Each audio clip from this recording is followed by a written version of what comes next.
आजच्या भागामध्ये आपण पाहणार आहोत की पमाला इमर्जन्सीमध्ये आता ॲडमिट केलं जातं. पमावर उपचार सुरू होतात. त्याच वेळेला नर्स पटकन बाहेर येते. प्रत्येकाला वाटत असतं की काय झालं आहे पमाला, एकदा विचारूया, पण अजूनही डॉक्टर जे आहे ते काही सांगत नसतात. आणि त्यामुळेच ना शरूला टेन्शन आलेलं असतं. शरू जेव्हा टेन्शनमध्ये असते तेव्हा ती म्हणत असते आईला काही व्हायला नको. तेच दुसरीकडे उमासुद्धा खूप जास्त रडत असते आणि उमालासुद्धा ना आता काळजी लागून राहिलेली असते की तिचंसुद्धा माहेरचं ना असं कोणीच नव्हतं पमाशिवाय, आणि म्हणूनच तीसुद्धा रडत असते. तेवढ्यातच ना आता इकडे गौतम आलेला असतो. गौतम जाऊन आसावरीला भेटतो आणि आसावरीला भेटून झाल्यानंतर तो आता म्हणत असतो की तू काळजी करू नकोस, मी आहे तुझ्यासोबत. तुला जर वाटत असेल की तसं काही तर तसंच समजू नकोस. आणि असं बोलून तो आता तिला धीर देत असतो. तेच आता तो सुभाष यांनासुद्धा भेटायला जातो, कारण त्याला असं वाटत असतं की सुभाष आता त्यांना धीर द्यायची गरज आहे. आणि म्हणूनच सुभाषना भेटायला जेव्हा तो जातो तेव्हा सुभाष मात्र म्हणतात की आज माझ्या पमाची जी अवस्था झालेली आहे त्याला सर्वस्वी तुम्हीच लोक जबाबदार आहात, कारण तुम्ही जे आहे ते हे सगळं मुद्दामून केलं. तुम्ही जर हे सगळं काही केलं नसतं ना तर आज माझी पमा तिची जी काही अवस्था आहे ती झाली नसती. आणि तेव्हाच ना इकडे गौतम जो आहे तो समजवायचा प्रयत्न करत असतो की मला माहिती आहे ह्या सगळ्या गोष्टी आमच्यामुळे झाल्यात, पण प्लीज प्लीज तुम्ही असं काही करू नका, असा विचारही करू नका, असं बोलून कसं बसं समजावलं जात असतं. पण तरीसुद्धा ना आता सुभाष ऐकण्याच्या मनस्थितीत नसतात, कारण त्यांचा एकमेव आधार जो होती ती पमा होती. आणि ते आता बोलतातसुद्धा आजपर्यंत आमच्या मुली कधीच खोटं बोलल्या नव्हत्या, पण आज तुझ्यामुळे त्या खोटं बोललेल्या आहेत तुमच्या नादाला लागून, आणि आम्ही आमच्या मुलींवर असे कधीच संस्कार केलेले नव्हते, असं देखील आता बोललं जात असतं. जेव्हा आता या सगळ्या काही गोष्टी बोलल्या जातात ना तेव्हा मात्र आता इकडे शरू आसावरी सगळ्यांनाच रडू येतं.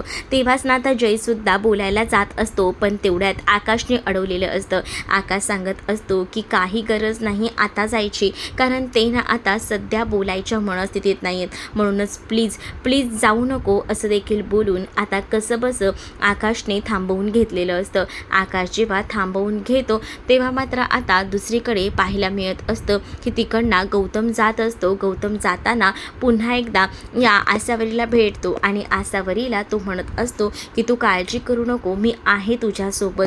तुला असं वाटत असेल की तू एकटी आहेस तर तसं नाही आहे, मी तुझ्यासोबत कायम असेन, काळजी करू नको, असंही म्हटलेलं असतं. तेच दुसरीकडे आता अख्खं घर जे आहे ते डोक्यावर मात्र आल्या आल्या या तेजस्विनीने घेतलेलं असतं. बिंदू मात्र बडबड करत असते. बिंदू म्हणत असते की बघितलं ना काय करून ठेवलेलं आहे ते, हे सगळं ना आसावरीसोबत खूपच वाईट झालं असतं, पण बरं झालं आपली मुलं तिथे होती आणि म्हणूनच हे सगळं काही मिटलं, नाही तर कुठच्या कुठे झालं असतं हे सगळं. बांदेकरने तर आता तिकडे त्या दुबईला जाऊन विकलंच असतं त्या आसावरीला सुद्धा, असंही आता बिंदूची बडबड सुरू असते. तेच तेजस्विनी ओरडते आणि तिला गप्प बसायला सांगते. तेवढ्यातच जय आणि गौतम हे दोघंही जण घरी येतात. मग आता तेजस्विनी म्हणत असते की खानोलकरांचे चिरंजीव आले तर खूप मोठं काम करून आलेत. आपल्या आईला एवढं फसवताना सुद्धा ना त्यांना जराही लाज वाटत नाही आहे, असंही आता ती मुद्दामूनच बोलत असते. आणि जेव्हा ती एवढं सगळं काही बोलते ना तेव्हा मात्र आता जय आणि गौतम मात्र आता सांगत असतात की मम्मा आम्हाला माहितीच तू रागवलीस, पण तरीसुद्धा तेजस्विनी बोलत असते तुम्हाला बाकी कुठे कोणती मुलगी भेटलीच नाही का?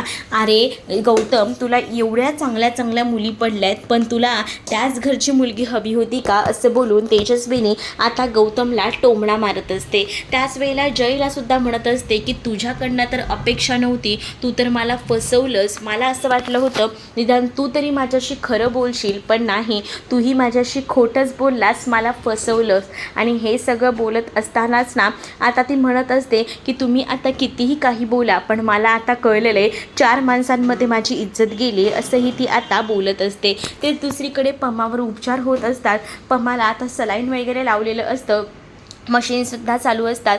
तेच आता इकडे सुभाष जो आहे तो उमाकडे जातो आणि उमाला म्हणतो की माझ्या पम्माला बरं तर वाटेल ना, पम्माशिवाय माझ्या आयुष्यात ना कोणीही नाही आहे. पम्मा जर माझ्या आयुष्यात नसेल तर ते माझं आयुष्य पूर्णपणे अपूर्ण आहे, असं देखील आता इथे असणारे सुभाष जे आहेत ते बोलत असतात. तेच दुसरीकडे आता जय जो आहे तो आपल्या आईलाच म्हणजे तेजस्विनीला समजवायचा प्रयत्न करत असतो. आणि आई प्लीज ऐकून घे, मग आम्हाला काय म्हणायचं आहे ते. आज जी काही परिस्थिती झाली त्या सगळ्याला जबाबदार आम्ही दोघंही आहोत, म्हणून आम्हाला तिथपर्यंत जावं लागलं, कारण त्यांच्या आईला आमच्यामुळे अटॅक आला. म्हणजे तुम्हाला तिच्या आईचं पडलं आहे, पण तुम्हाला आमच्याबद्दल काही वाटत नाही आहे. काय सांगू मी, म्हणजे मलासुद्धा काही व्हायला हवं होतं की काय, असंही आता ती मुद्दामच बोलत असते. तेव्हाच ना आहे तो म्हणत असतो की आई प्लीज असं काही बोलू नकोस ना, प्लीज ना, तू असं काही बोललीस की त्रास होतो, असंही आता म्हटलं जात असतं.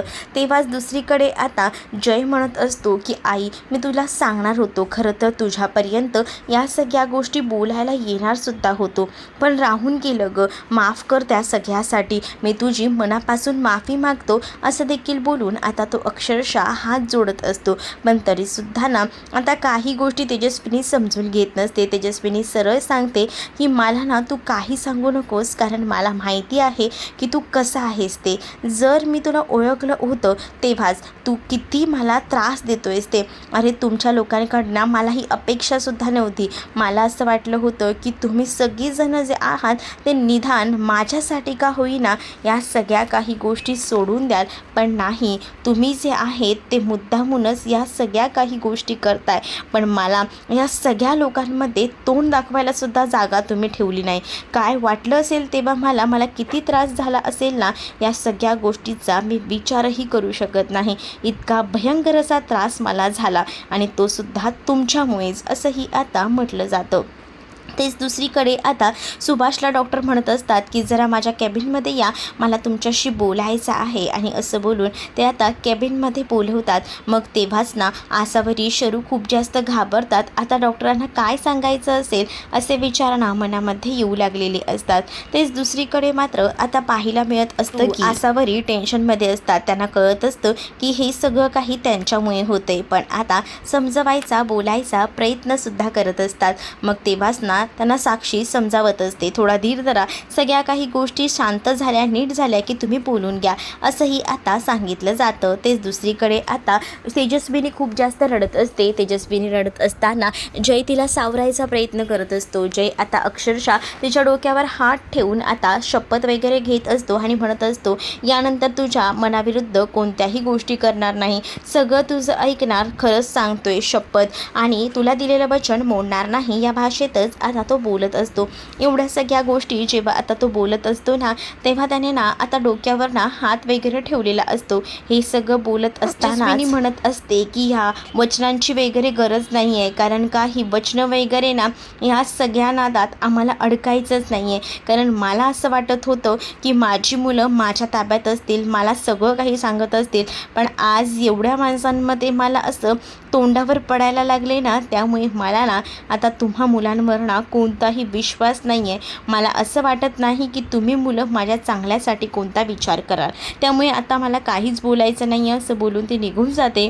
जेव्हा आता ती तिकडनं निघून गेलेली असते ना, तेव्हा दुसरीकडे जय आजीशी बोलण्याचा प्रयत्न करतात, आजीला समजवायचा प्रयत्न करत असतात. आजीला सांगत असतात की प्लीज आजी तू तरी समजून घेऊ शकतेस ना ग या गोष्टी, कारण मला असं वाटतं की तू या गोष्टी चांगल्या पद्धतीने समजून घेऊ शकशील, तुला तर माहिती ना कंडिशन काय आहे ते. अरे पण आता ह्या सगळ्या गोष्टींना आपण बोलू शकत नाही, कारण आता तुमची आई खूप जास्त संतापली, थोडा वेळ द्या, मग सगळ्या काही गोष्टी शांत झाल्या, थंड झाल्या की मग आपण या विषयावर बोलूया, असं देखील आता म्हटलेलं असतं. आणि जेव्हा या सगळ्या गोष्टी सांगितल्या जातात तेव्हा आता ते शांत बसतात. तेच आता दुसरीकडे डॉक्टरांनी सुभाष आणि आकाशला बोलवलेलं असतं. डॉक्टर म्हणतात की तुम्हाला एक गोष्ट सांगायची आहे की जसं की आम्ही पाहतोय की तुमच्या बायकोला या आधीसुद्धा एक अटॅक येऊन गेला आहे, तुम्हाला माहिती आहे का? त्यावर सुभाष म्हणतात की नाही, म्हणजे मला टेन्शन नको म्हणून बहुतेक तिने सांगितलं नसेल. झालं आहे का असं? हो हो, असं एकदा होऊन गेलं आहे आणि म्हणूनच तर तुम्हाला सांगतोय हा दुसरा अटॅक आहे. आता तर आपण त्यांच्यावर ट्रीटमेंट केली आहे, त्यांना योग्य ती दिशा दाखवली आहे, पण मला असं वाटतं की आपण आहे ना त्यांना सावरायला हवं. इथून पुढे त्यांना कोणताही टेन्शन, कोणताही लोड देऊ नका, जेणेकरून त्यांच्या तब्येतीवर याचे परिणाम होतील. आता तरी त्या स्टेबल आहेत, पण तुम्ही त्यांना भेटून घेऊ शकता असं देखील डॉक्टरांनी सांगितलेलं असतं. डॉक्टर जेव्हा या सगळ्या काही गोष्टी सांगतात तेव्हा कुठे जाऊन थोडंसं बरं वाटायला लागत असतं, पण तेव्हाच ना इकडे डॉक्टरांच्या सांगण्यावर ना ते बाहेर येतात आणि आता जायला निघालेले असतात, कारण त्यांना असं वाटत असतं की लवकरात लवकर जे आहे ते एकदा भेटून घ्यावं आणि बोलून घ्यावं. पण इथे जात असतात तेव्हा आसावरी शरूसुद्धा मागे मागे जातात, पण त्यांना काही केल्या आता आतमध्ये येऊ देत नसतात. सुभाष त्यांना सांगतात की तुम्ही मला बाबा म्हणून सुद्धा हाक मारू नका आणि आईला तर बघायला येऊच नका, कारण तुमच्यामुळे आज माझ्या पमाची अवस्था आहे. तुम्ही मुली म्हणायच्या सुद्धा लायकीच्या नाही. हात झिडकारून आता सुभाषना त्या मुलींना सुनावतात. पण आता टेन्शन आलेलं असतं खूपच, कारण असं वाटत असतं की सगळंच हातातनं निघून गेले. शरू आसावरी खूप जास्त रडत असतात. तर तुम्हाला भाग कसा वाटलाय कमेंटमध्ये मला नक्कीच सांगा. अशाच अपडेटसाठी चॅनलला सबस्क्राईब करा.